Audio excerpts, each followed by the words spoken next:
We are, again, in this time period of going through sermon requests, and I wanted to read this one out loud. I won't say who it's from. That's not the point. I thought you would appreciate how this was put. I feel like this will resonate probably with a lot here. So after some beginning comments, getting to the meat of their email, they said, I'm focusing right now on being intentional, both in actively seeking, doing good, and shunning evil. By nature, I'm a happy-go-lucky and distractible person, so being diligent and disciplined has been a lifelong labor, haha. Throughout my life, I've struggled with wasting opportunities for good or slipping into sin because I'm simply not being sober-minded enough. I just forget, intentionally or unintentionally, that my first and only real purpose on earth is to glorify and grow in God, not work, my passions, my people, etc. As you can imagine, this has become even more of a focus for me as I've been seriously considering how to order my life going into the next stage. What passages or people in the Bible do you go to for guidance on how to be intentional day in and day out? How can I be more focused and at the ready for good works and avoiding temptation? You know, whenever I receive a message like this, or if I'm talking to you, one thing I'm trying to do better and better is to really try to hear and to understand where you're coming from. And what I simply mean by that is, if you're like me, many times we'll mention many things that are good and valuable, and I'm trying to see if there's a common denominator. So what is it that you're seeing, or you're saying? And so, you know, I was taking note of this. They're looking to stay focused, prioritizing, being intentional, honoring God. And then I'm asked this question: what passages or persons do I focus in on to help me with that? And I got to tell you, on this one, I'm given the real cliche answer. This one in particular, it is Jesus. It really is Jesus on this one. I have said many times, and forgive me because I'm repetitive, and I am sure I say many things many times from this pulpit. If I were an atheist criticizing the Christian faith, my focus would be on the miraculous claims, for sure, resurrections, for sure. But I think at this point, if I were to desert the faith, that's an odd thing to say, isn't it?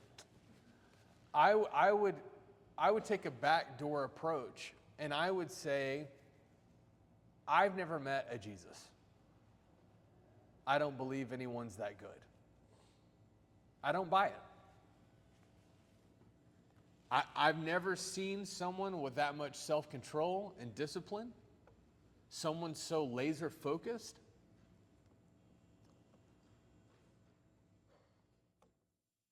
I've never seen someone go through those kinds of things and not show anger, and when they do show anger, he showed it exactly right.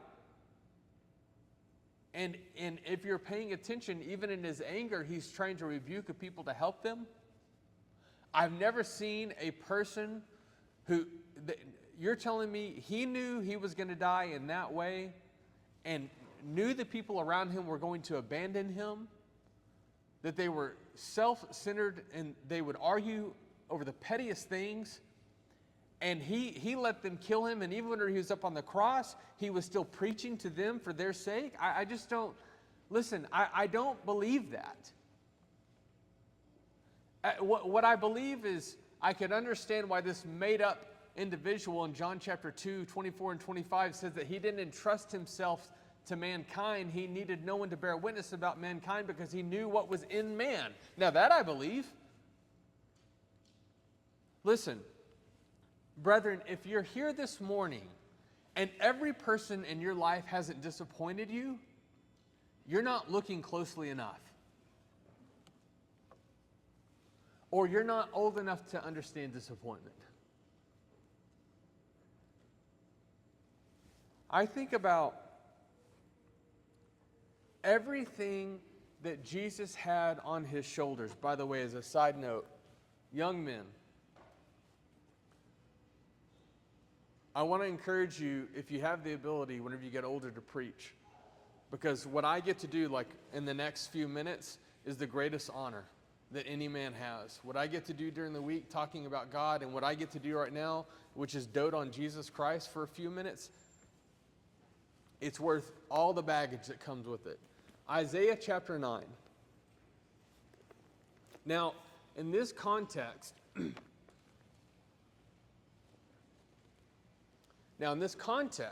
there's going to be punishment by the Assyrians against God's people. But as goes with all the major and minor prophets, you have some dark doom and gloom, and then a light at the end of the tunnel. And Isaiah is one of those passages where there's been rebuke, but then there's hope. And there's hope. It's really beautiful. You see at the end of verse 1, it's in the region, the land beyond the Jordan, Galilee of the nations. And Galilee, we hear Galilee and we know our man. We know he's coming.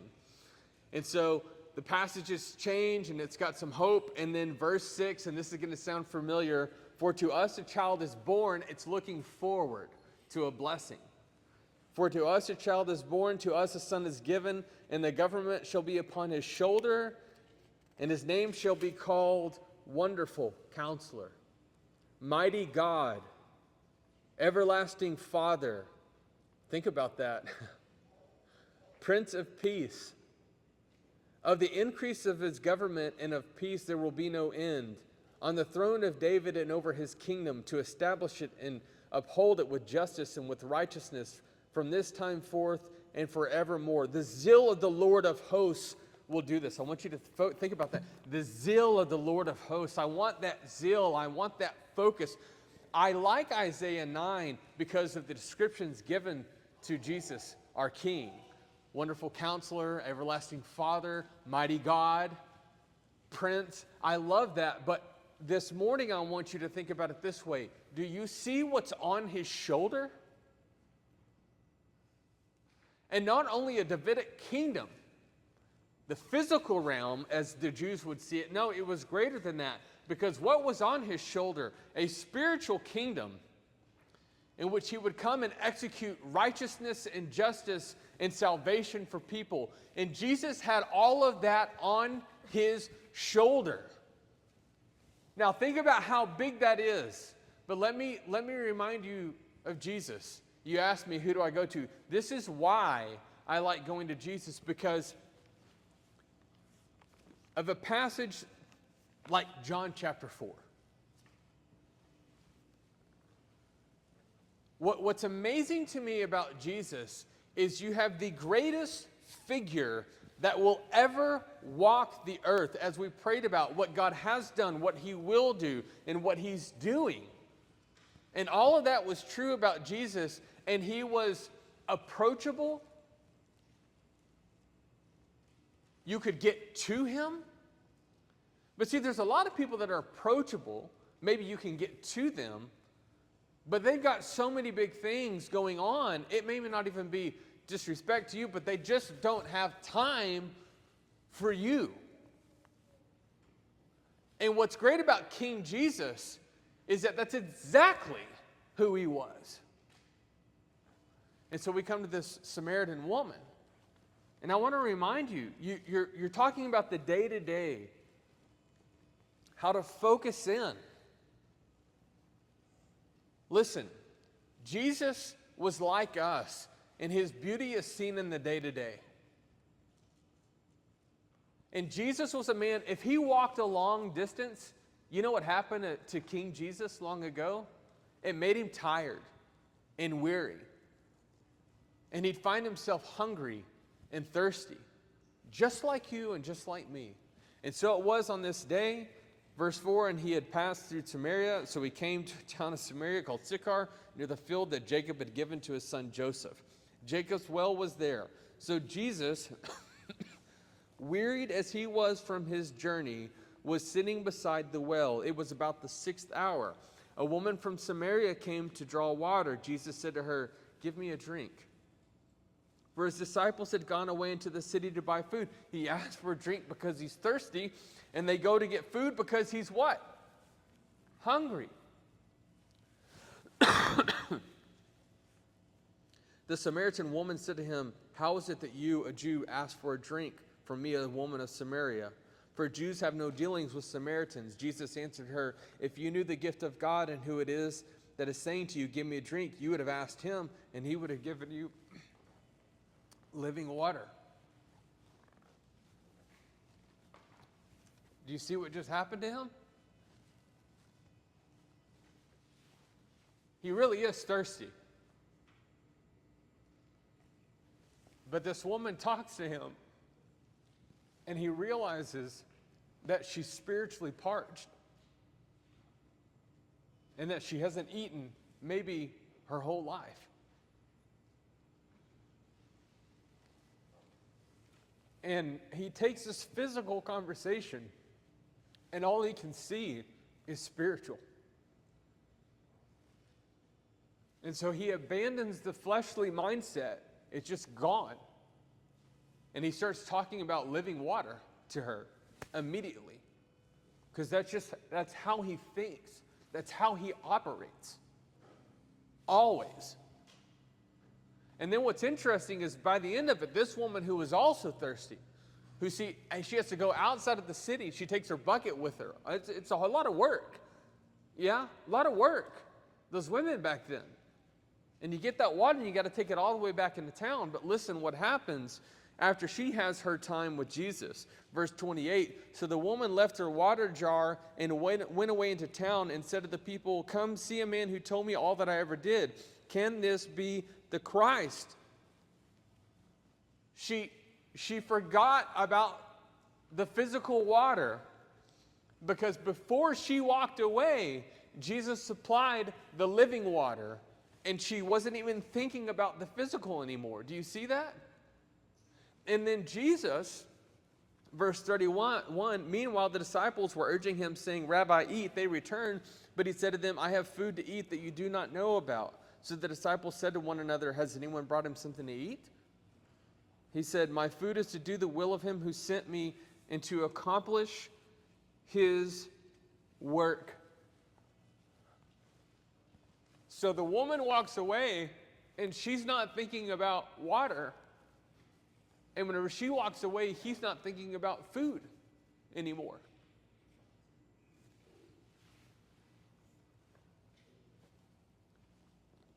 Jesus didn't compartmentalize his relationship with God. And that's what I'm really hearing in your question. Is you're wanting to know, how do I not compartmentalize my life with Jesus? And you gave me a really good excuse to preach on what's been on my heart for a long time now. Because I get nervous about this for myself. And I get nervous about it in the body.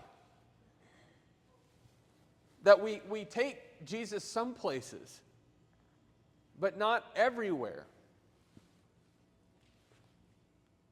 So I've been thinking about this, and I think, okay, so I answered the question, and I go, well, Jesus did this.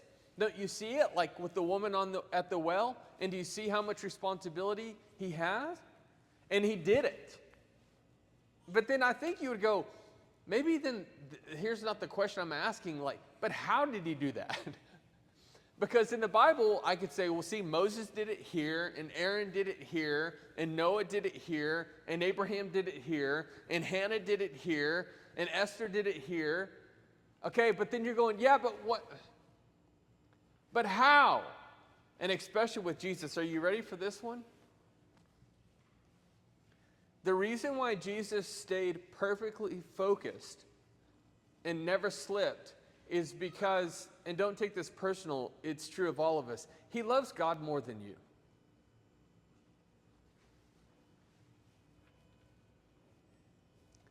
He's more mature than you.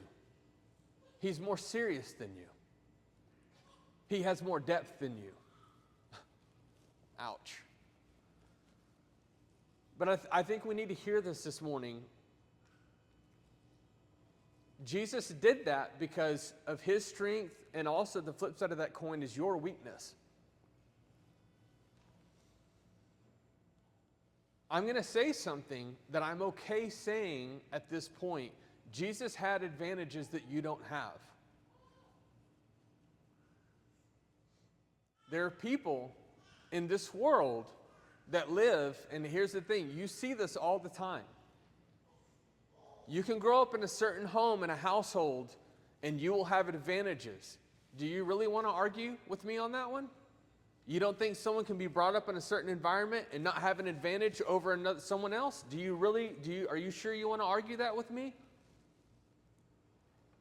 And where did Jesus come from? What was his atmosphere? What was his home? I mean, which one of us could say this? And now, Father, glorify me in your own presence with the glory that I had with you before the world existed. Jesus had a depth to him that you do not. He had a realization that you do not. It sounds like our preacher is just letting us off the hook. No, I'm not doing that, because he also was tempted in every way, the Hebrew writer says.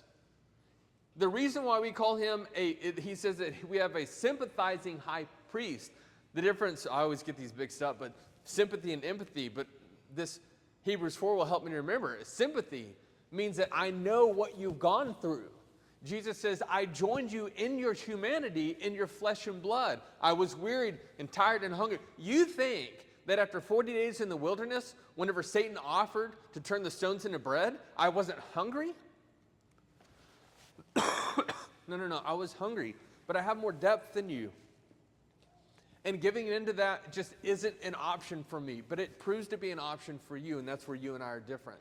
But I really was tempted, and I sympathize with you. Listen, brethren, there are some things that bother Jesus, King Jesus, and they don't bother you, and they should. There are some things that bother you in your life, and Jesus couldn't care less. There's some things that excites King Jesus, and they don't excite you. And there's some things you get really excited about, and they do not excite Jesus. There were things that Jesus gave his time and attention and effort to that you do not. And there are things you pour a whole lot of time and energy into, and Jesus doesn't understand why you're still messing with it.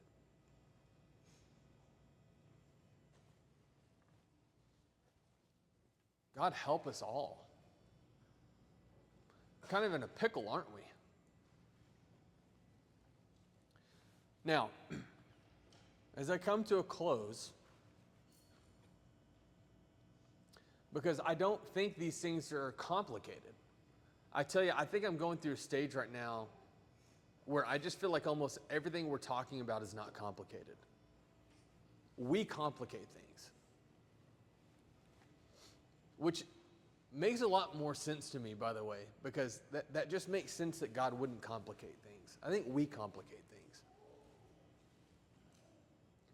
The reality is, like, for example, the person that requested this sermon, here's what I would say to you and those like you.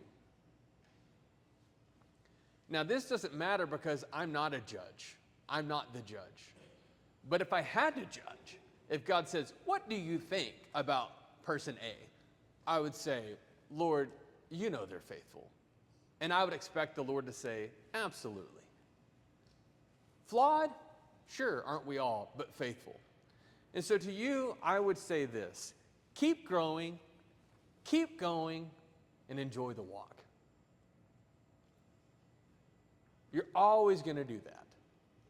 Try to be careful of not becoming hypercritical and hyper-focused about all the things you haven't done and you haven't accomplished.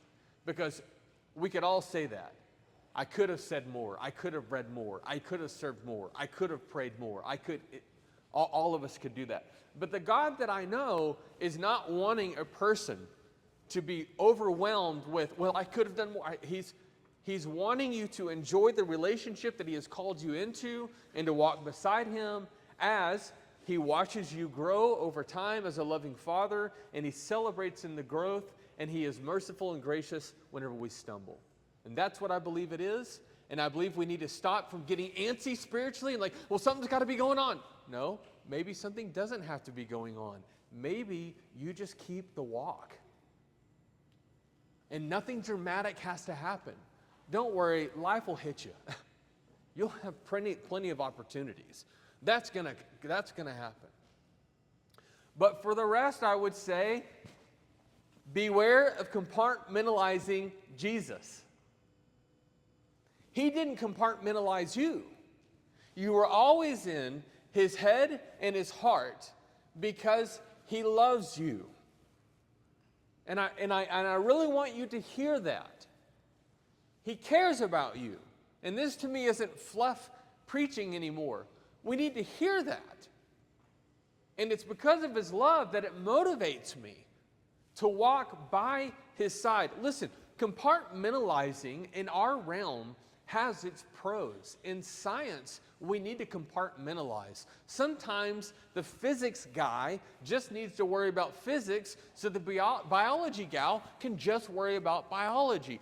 We have been gifted to have a crew that just focuses in on the heart while another focuses in on the kidney. And we've grown because of that. Sometimes we compartmentalize our role as a boss versus a role as a wife, and that's good. We compartmentalize our emotions. This thing is really hurting me, but I've got to be a mother to my children right now, and I've got to guard them from those things because those are grown-up problems and not we So this can have, it's a great tool to use, but boy, it's got its cons. Sometimes you need the heart doctor to talk to the kidney doctor because they've both prescribed you medications that are going to kill you. Sometimes you need to realize that emotion, that thing you're running from, needs to be dealt with and dealt with now. But what I realize is that you can't compartmentalize Jesus. Did you know there's nowhere where you can't take Jesus? Like my role as a minister is different than my role as a husband, is different than my role as a father. And those need to be kept separate. But with Jesus, you can't listen. Jesus thought, here's how Jesus thought. He says, I can't even have a drink without thinking about God. You say to Jesus, I thirst. He says, what kind of thirst?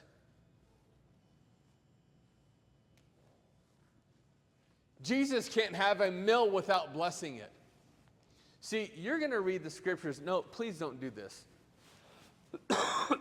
You're going to read the scriptures and it's going to blow your mind. Every single time I see Jesus eating, he's praying.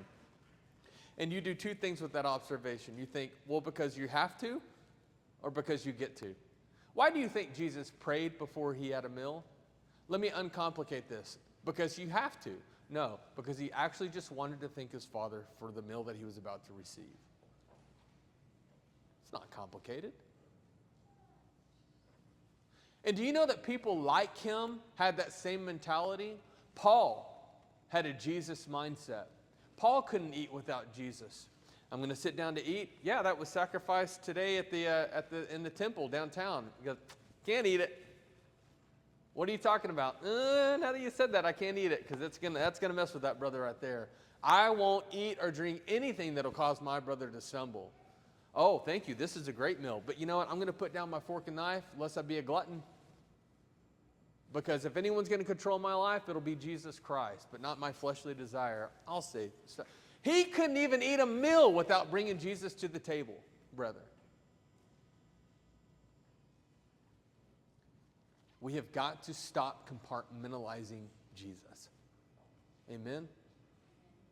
And so the only other thing that I would say is if you're struggling with that, talk to God and tell him about what's going on. And I really do sincerely mean that. Sometimes, by the way, we have frustrations and maybe even anger towards him. I'm not saying that he's done any wrong, but we need to work some things out. Like, why am I not inviting you along? Why do I not see goodness in you? Lord, why am I not moved by you? Why am I not impressed with you? Because, Lord, I'm not impressed with you right now. And I'm not saying that you've got something to prove. I'm saying, I'm admitting this isn't good, is it, Lord? We need to be in communication and in his word. We need to let his word win us. We need to be active. Whenever we act the Christian life, we experience the fruit that it produces. And it's another one of the vital ways in which we're seeing the goodness of God. And finally, if I may, you need to, if you're struggling, you need to have a mentor or mentors that you believe are the real deal. There's no other way to put it. And you need to mirror people that are totally just consumed with Jesus. And you need to make them a part of your life. No one said, by the way, that this is totally easy and that it comes natural to everyone and that it happens overnight. It just doesn't. Amen? Sincerely, God bless you as you walk this road by his side and take him everywhere you go. Let's stand and sing praises to God.